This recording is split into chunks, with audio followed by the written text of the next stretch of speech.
Ayun. So, good evening guys. Ngayon po ay Wednesday, March 18, 2026 at finally, nagkaroon tayo ng bounce pero parang sa pre-close yung bounce natin. Pero anyway, maganda pa rin yung closing ng market natin. So, parang sumabay din tayo sa bounce ng global markets natin kahapon. Kasi kagabi, nag-close lang ng sideways si US market pero maganda yung impact sa European stocks. Verde po sila at saka dun sa Asia markets natin. Verde din po yung kanilang galawan. And isa pang maganda, si crypto, nag-stay lang siya ng 73K. Ayan. So medyo nag-subside yung pessimism dun sa gera dun sa bandang Iran. Ewan ko lang pagdating ng bukas kasi Wednesday ngayon, di ba? Thursday. At then pagdating ng Friday, March 20, alam ko holiday. So baka magkaroon ng long weekends, di ba? Alam mo na, pag long weekends, nagpo-pullback yung market natin. Pero anyway, for today, maganda yung galaw ng market. Nag-close tayo ng 6,055.45. Malit lang ginalaw niya, 0.49%. Pero kung titignan mo yung galawan ng mga blue chips, marami sa kanila yung maganda yung malalakas yung galawan kagaya ni na Plus, nag-bounce din yung kanilang mga price action naman. So kaya lang yung binibilang natin na more than 3 billion na net foreign buy kahapon. So magiging more than 2 billion na lang kasi another 655.93 million na net foreign sell. Kaya malakas pa rin yung pakiramdam natin. Baka mag-recheck pa rin tayo dito sa 5,900 level ng index po natin. Okay, so ito po yung ating mga trend stocks for today. Nauna syempre si DHI sa listahan natin kasi maganda yung galaw niya ng umaga nakaka-tempt sumabay, di ba? Akala mo, ceiling na naman yung usapan. Kasi umabot siya ng, alam ko, 17 o 19% yung pinakamataas niya kanina. So, verde pa rin naman yung close niya sa gain, 2.65%. Pero yung kandila niya, kasi malakas nga yung opening, ano siya, malakas na inverted hammer, di ba? Inverted doji, yung galaw natin. So, ingat-ingat na lang tayo kasi mukhang hindi maganda yung pinakita na kandila. So, lumabas na kasi yung news niya, di ba? Yung kahapon yung nabasa natin, yung partnership ni Konsuji at saka si SM para magkaroon ng mining business itong si DHI daw natin. Okay? So siya yung pinakauna sa listahan. Then si Plus, nag-bounce siya ng konti, 4.51%. At meron siya net foreign buy. Ayan. Bumalik naman ng konti, 17.71 million net foreign buy. So ito si SCP, ito maganda yung sipahan niya. Nag-close siya ng 7.63%. Si Alason, di natin sinama kasi namula. Ayan, di na rin naman natin nakita kapon. So nag-up siya ng 7.63% and then meron siyang 3.76 million na net foreign sell. Robinsons Retail, ewan ko, ba't siya umakyat? So, babasahin, titignan na lang natin yung, yung price action niya. Nag-up siya ng 4.93%. Baka may balita dito, hindi ko lang napansin kanina. Pero net foreign sell siya ng 32.7 million. At least sa mga big caps may gumalaw. Tapos si Petron, drop pa rin. Akala ba aakyat ang price ng mga to kapag umakyat yung price ng ng oil prices, 'di ba? Magtataas na naman ng presyo ng gasolina. So nag-drop pa rin siya eh. So may na 4.55% drop and then meron siyang 671K na net foreign sell and then si Lodi, si idol natin, ayan. So isa sa mga pinipitik, 'di ba? Ang galawan kasi ngayon mga small caps, 'di ba? Penny stocks pinapalipad nila. So nag-up siya ng 10% and then meron siyang 1.15K na net foreign buy. Okay? So yun po yung ating mga pag-usapan. Disclaimer pa rin sa mga bago sa channel natin. As usual, yung ating review is for education. Purposes lang po yan. So wag mong gagamitin ito as a reason para mag-buy, sell, or hold ng stocks. Meron po kasing risk na involved sa market. Due diligence na lang po ako ng stocks yung gusto mong bilhin. And follow mo lang po ako as usual dito sa ating Palawi Trader na YouTube channel para updated ka sa mga reviews natin. Subscribe ka lang or kung gusto mo join ka dito sa trading group po natin. Okay? So yung mga subscribe as usual, maraming salamat sa mga usual viewers sa market natin, mga sample reviews. So salamat po sa mga nanonood pa rin. Company reviews, mga sample trades sa markets natin, basic indicators, technical analysis, fundamentals, yung mga risk management, and basic learning sa markets po natin. Okay, so check mo na lang yan Tapos sa crypto, follow mo na lang ako dito sa ating Palabi Trader. Crypto ko to. So meron akong for review na na crypto. Tingnan natin, hindi ko pa nakita. Yung pinaka-details niya pero meron tayong re-review na yan. So antayin mo na lang yung updates natin diyan. Tapos sa social media, Facebook account na Palabi Trader para updated ka sa mga posts or dito sa Facebook page. Ayan. Double check mo na po. Bodega Peak, yung mga articles natin sa local market. Tapos sa Twitter, wala pa ring summary si Philippine Stock Exchange. So hindi ko siya natsambahan. Ayan. So anyway, basahin ko na lang kung ano yung mga nakalagay po dito. So ito yung mga top most active na stocks natin. So Robinsons Retail sa mga big caps to, no? So nag-up siya ng 4.93% nga, and then si Plus 4.51. Yung mga properties bumawi din sina Ali at saka SMPH. SMPH 3.75. Tapos yung mining, nag-bounce. Yung iba, ewan ko kay FNI bakit ayaw umakyat. So nickel nag-bounce 3.52%, Ayala Corporation 2.94%, DHI 2.65%, and then si Jollibee 1.66%. So maraming mga gumalaw na mga stock. So ito yung mga gainers at saka decliners natin sa mga big caps to, no?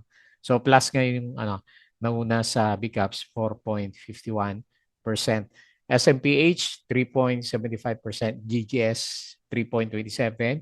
So dami nag-bounce sa malapit sa MA 100 kung sisilipin mo yung mga chart. Ayala Corporation 2.94%, Converge 2.62% at saka si Jollibee 1.66%. Okay? So sa mga ano naman tong isa? Ito yung mga pinakamababa. Okay. So anyway, tapos sa APX, maganda daw yung earnings niya. Fourth quarter is up ng 76%. So maganda nga yung kita nito, no? Si APX. Okay, so meron tayong holiday Friday. So long weekends na naman tayo. Tapos merong upcoming na Holy Week din, di ba? So marami tayong holidays sa mga paparating. So during this time, experience-wise natin, bumabagsak yung stocks. So kukunti lang kasi yung mga titrade during this time. Kaya expect na lang. Kaya nga nag-expect ako may retest tayo sa 5,900 levels. Okay? So DHI, ito yung kahapon. Maganda yung galaw niya. Ito yung closing natin. So based dito sa galawan, ang umakyat is property. Gawa ng SMPH. Nag-up siya ng 1.74% at saka industrial 1.19. So tinamaan dito pero maliit lang naman si finance. Negative 0.38 at saka si mining. Negative 0.22%. Okay? So ito na yung pinaka-closing natin kanina nga.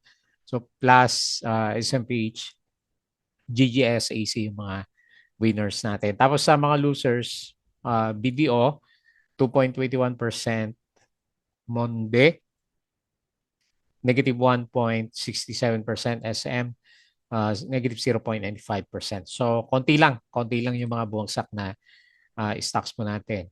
Share buyback, MEG, OPM, at saka si SM. Tapos yung umaga, so Converge Plus pa rin yung nangunguna dito. So plus 4.86, Converge 3.38, at saka si SMPH 2.71%. So Banco de Oro laglag din. So hindi na nakabawi si Banco de Oro, negative 2.38% kanina. Okay, so yung galawan natin. NGCP filed for 23.9 billion. Ayan, so ito yung catalyst ng SCP, no?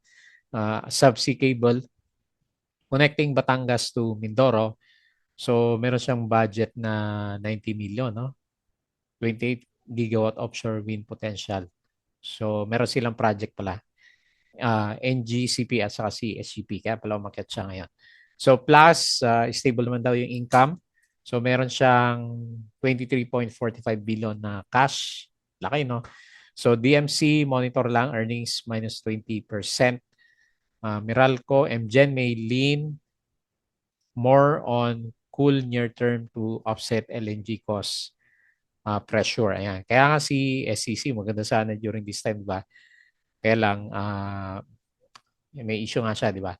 So Apex Mining posted 77% jump in 2025 net income. Okay? So mataas kasi yung price ng gold. So C-led developer SMPH will open its new mall. Ayan. So yan siguro catalyst din ni SMPH in Zamboanga City on March 20, making its 8 in Mindanao and 90th nationwide. Okay? So, dami niyang building. To open 90th Philippine Mall sa SM City, Zamboanga. Okay? DigiPlus through 2025 curves with 12.6 billion profit and then 3.8 billion dividends. Panalo yung mga merong plus sa shares ito mga executives natin. Pero yung price action niya hindi nga siya hindi maganda.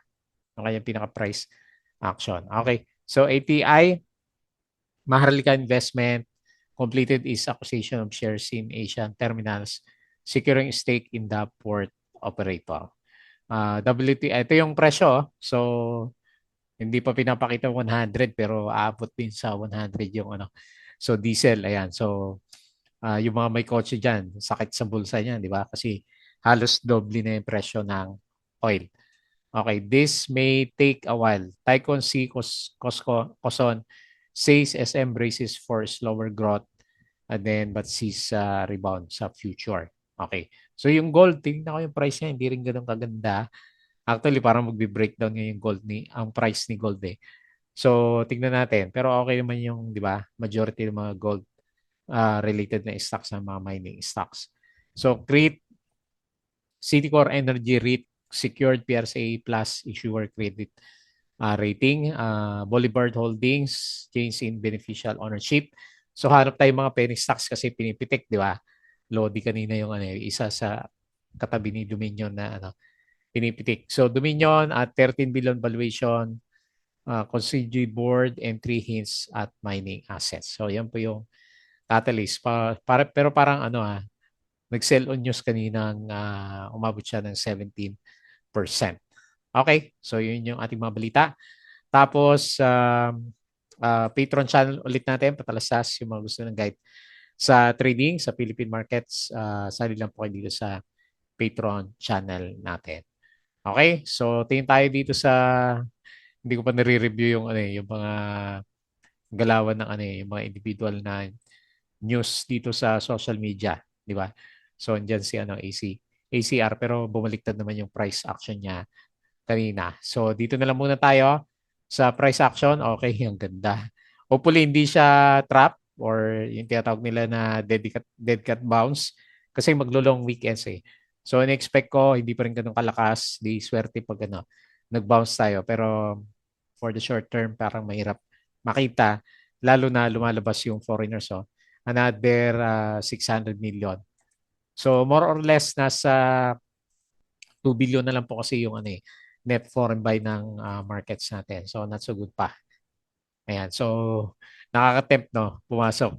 Pero tingnan natin. Malay mo nga naman, maganda yung close natin. Pero ako lang personally, parang hindi pa rin stable. So, 6,055.45, 0.49%. Okay? So, punta tayo sa mga winners ng market. So, nauna dito, may volume na lang Si Lodi nga, nag-up siya ng 10%. Tapos si SCP, 7.63%. Daming pumitik ngayon eh. So CREC, ayan, 5.78%. SMPH, 3.75%. Nickel, 3.52%. Tapos si GGS, okay, nag-bounce na rin sa wakas. 3.27%. Robinson, nag-bounce na rin ba to sa support? Ayan, nag-bounce. 2.95%. Ayala Corporation, mga big caps yung gumalaw, is nag-bounce din, 2.94%. And, sino pa ba? DHI. So, nag-Dow G. Ayan, tingnan natin mamaya.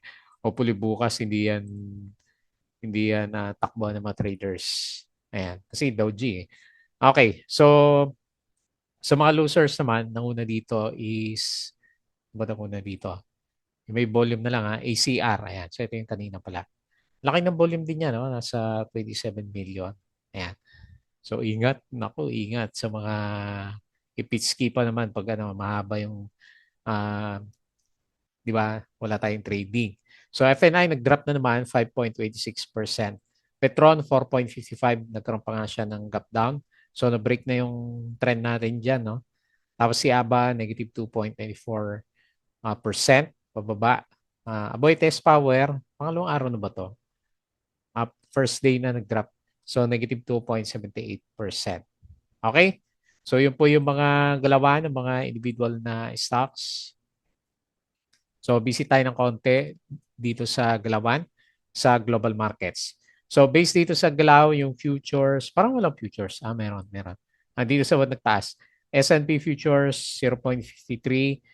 Dow futures, 0.55. Tapos si Nasdaq, 0.66%. So, maganda rin yung galaw ng European stocks and majority din ng Asian stocks is makita mo naman, verde. Ayan, Korea, nag-up ng 5.04%. Okay. So, wala masyadong negative dito sa market. Kahit Bitcoin, nag-steady lang sa 73K. Tapos si Ethereum, 2.3K. XRP, 1.52. BNB, 672. Sol, 94. Tapos dito sa Dodge, 0.1. Okay. Nagulat pala ako dito sa Philippines, diba? Wala ka nang ma-access ngayon sa Philippines, diba? So nasa Pinas tayo. So hindi ko na ma-access si eToro, si Binance, di ba? Si OKX. So naka-block na sa SEC yung mga yun eh. So may mga personal account ako sa mga sa mga yon. So ang paraan lang para makapasok ka sa kanila is VPN lang. Ayan. So yun lang yung pwede mong magamit. Okay? So yun po yung mga galawan sa global market. So balik tayo dito and pag-usapan natin yung mga trending stocks natin. Okay, so unahin natin si DHI, yung paborito ng mga traders natin sa ngayon. Nakakatukso kanina, no? Kasi opening pa lang, panalo na si DHI. Nag-up kagad ng more than 5% ba to? Yung pinaka-opening niya. So, sukatin natin ng konti, ah. Tignan natin yung opening price ni DHI. Ceiling to kahapon, tapos nag-open siya ng mga 4-5%. Tapos umabot siya, yung pinakamataas niya, umabot siya ng, laki din, no? 20%. So marami siguro medyo na-trap dyan. Kasi matagal din siya na 17-18% yung yung galawan niya. So dito sa mga price na to. Okay. So nag-downtrend na siya after magkaroon ng spike na more than 20, halos 20% na spike. Okay, so balik natin yung extended Fibonacci natin sa kanya. So ito yung pinaka-sukat-sukat natin sa kanya kahapon. Ayan, sakto, sinagad na, no? 6.42 lang yung usapan natin kahapon. So sinagad dito sa malapit sa 7.23. So nasa ngayon yung mga Fibonacci support niya. Dito ba o dito pala, no? Ayan. Ito yung sinundan niya. So ang pinaka-next na support niya, so dito sa 5.86 o dito sa 5.51. Masyado malapit yata dito, no? So kasi mataas yung volatility. So ilalagay ko na lang dito sa 5.46. So hopefully bukas, kasi Friday wala nang trading, di ba? So hopefully bukas hindi ganun kalaki yung drop ng price action. Mahirap maiwan sa bandang taas. Okay? So lahat ng indicators niya maganda pa rin pinapakita kasi nga mataas yung galaw niya. Green pa rin naman yung close niya 2.65%, 6.19, and then 6.87 million net foreign buy. Pero parang tapos na yung kwento niya. Ayan, so mag-aate ulit ng catalyst siguro tong si DHI. Hopefully hindi siya masyado bumagsak or dito sa 4.8, no? Kung medyo mamalasin talaga. So hopefully hindi siya bumagsak below ng 4.8 sa correction niya. Okay? So yun lang muna. Ayan, ingat tayo. Pero syempre nga naman, pag ikaw ay mauna sa galawan ng mga gantong stocks, panalo. May nababasa ako, 2 pesos pa yung hawak kay DHI natin. Okay, so may upcoming dividends pala si Plus. Ang ex-date is March 31. So meron siya 4% na dividends. So anyway, for today, nag-bounce lang naman siya. So, syempre, ang gusto natin makita, makabalik siya dito sa ibabaw ng 19.29. So ngayon, parang sinasabi niya, MA20, yung pinaka-support level niya. Kasi nagkaroon siya ng bounce dito, di ba? Ayan. Hopefully, ganyan yung drawing niya. So, tignan natin bukas. Hopefully, hindi siya malakas yung untog niya. Kung mag-aalisa yung mga traders bukas dahil sa long holiday sa Friday nga.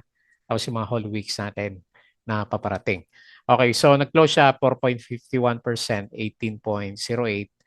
Ito lang gusto ko sa kanya, meron siyang pero nung isang araw nag-drop to ng ano, 'di ba? Nagkaroon siya ng net foreign sale to nung bumagsak eh.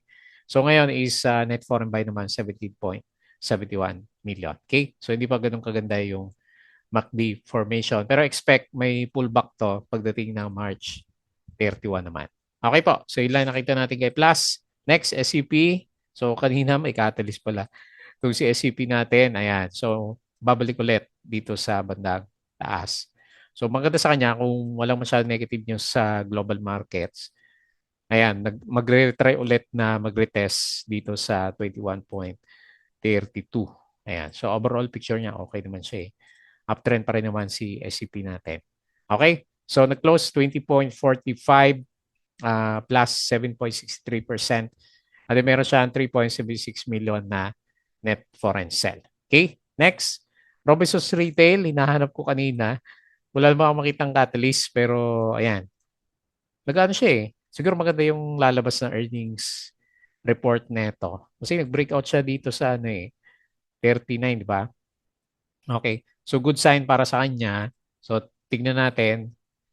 Hindi naman yung, ang pinaka-support pa rin naman niya is dito sa nag-let drawing natin yung pinaka-support ni Robinsons Retail. Dito pa rin naman sa 38.28 and ongoing siya para i-break out yung mga previous na resistance dito sa 40 pesos. Kasi pero ito yung pinakamalaking trading channel niya, di ba? Ayan.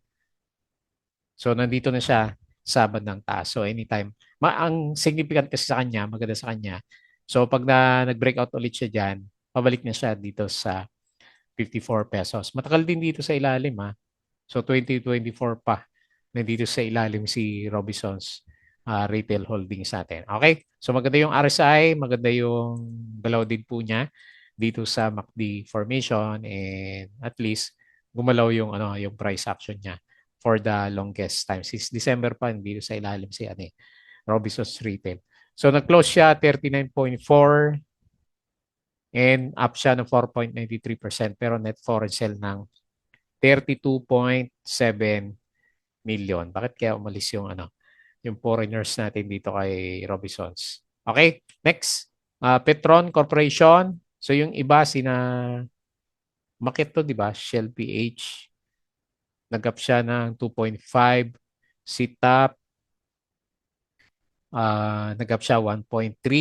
Pero si Petron bumagsak. So nag-drop siya ng 4.55%. Okay, so naghahanap ng support. Parang hindi pa support yung current price niya. So worst case scenario, lalagay ko dito sa 2.96.